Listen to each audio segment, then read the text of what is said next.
നമസ്കാരം. Raf talk ഫുട്ബോളിലേക്ക് അവർക്കും സ്വാഗതം.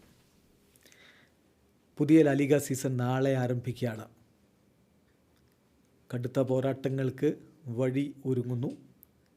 സുപ്രധാനമായൊരു ചോദ്യമുണ്ട്. നമ്മൾ ലാലിഗയിൽ കണ്ട പോരാട്ടങ്ങളിൽ ഏറ്റവും വലിയ പോരാട്ടം മെസ്സി വേഴ്സസ് ക്രിസ്ത്യാനോ പോരാട്ടമായിരുന്നല്ലോ.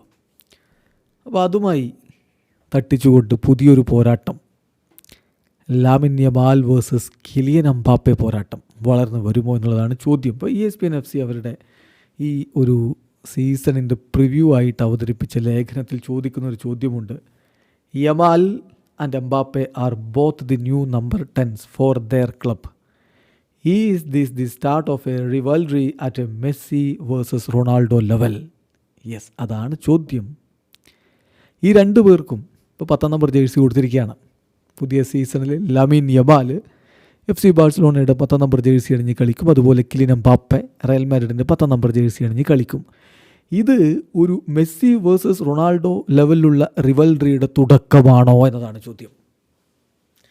അത് നമുക്കങ്ങനെ ഇപ്പോൾ പറയാൻ കഴിയില്ല എന്നതാണ് യാഥാർത്ഥ്യം. അതിൻ്റെ കാരണം ലയണൽ മെസ്സിയും ക്രിസ്ത്യാനോ റൊണാൾഡോയും അവർ രണ്ടുപേരും നടത്തിയിട്ടുള്ള ഒരു ലോങ്വിറ്റി, നീണ്ട കാലം ലോക ഫുട്ബോളിൻ്റെ തലപ്പത്ത് നിൽക്കുക, അത് ഇവരെ കൊണ്ട് ഇനി സാധിക്കുമോ എന്നൊരു ചോദ്യം അവിടെ അവശേഷിക്കുന്നുണ്ടെങ്കിലും നിലവിൽ ലോകത്തെ ഏറ്റവും മികച്ച സൂപ്പർ താരങ്ങളുടെ ലിസ്റ്റിൽ ഈ രണ്ടുപേരുമുണ്ട് എന്നത് യാഥാർത്ഥ്യമാണ്.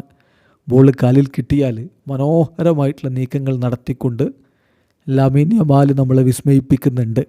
ബാഴ്സയുടെ 10 നമ്പർ ജേഴ്സി അണിഞ്ഞുകൊണ്ട് അർജൻറ്റീൻ സൂപ്പർ താരം ലിയോ മെസ്സി ഇടങ്കാല് കൊണ്ട് മാജിക്ക് കാണിച്ചിരുന്നല്ലോ. അതുപോലെ ബാഴ്സയുടെ 10 നമ്പർ ജേഴ്സി അണിഞ്ഞുകൊണ്ട് ഇടങ്കാല് കൊണ്ട് ലാമിൻ യമാൽ മാജിക്ക് കാണിക്കുന്നത് തുടരുമോ എന്നുള്ളതാണ് ചോദ്യം.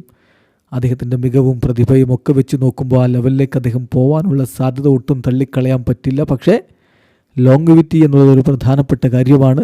അതിന് സാധിച്ചു കഴിഞ്ഞാൽ അത്തരത്തിലുള്ളൊരു സ്റ്റാറ്റസിലേക്ക് അദ്ദേഹം വളരും.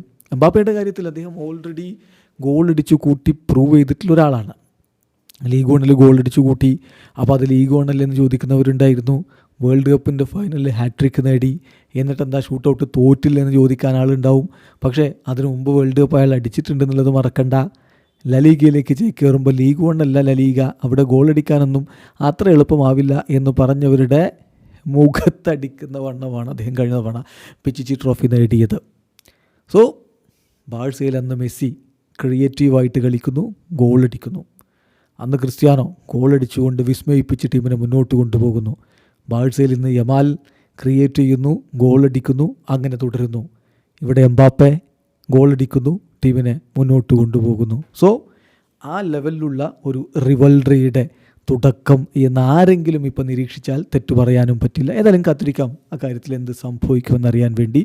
പുതിയ ഒരു റിവൽറി, 10 നമ്പറുകാരുടെ റിവൽറി ഇവിടെ ആവർത്തിക്കാൻ പോവുകയാണോ? നേരത്തെ ക്രിസ്ത്യാനോ 7 നമ്പറും മെസ്സി 10 നമ്പറുമായിരുന്നെങ്കിൽ ഇപ്പോൾ രണ്ടുപേരും 10 നമ്പറാണ് എന്നുള്ളതാണ് ഇവിടുത്തെ പ്രധാനപ്പെട്ടൊരു വ്യത്യാസം.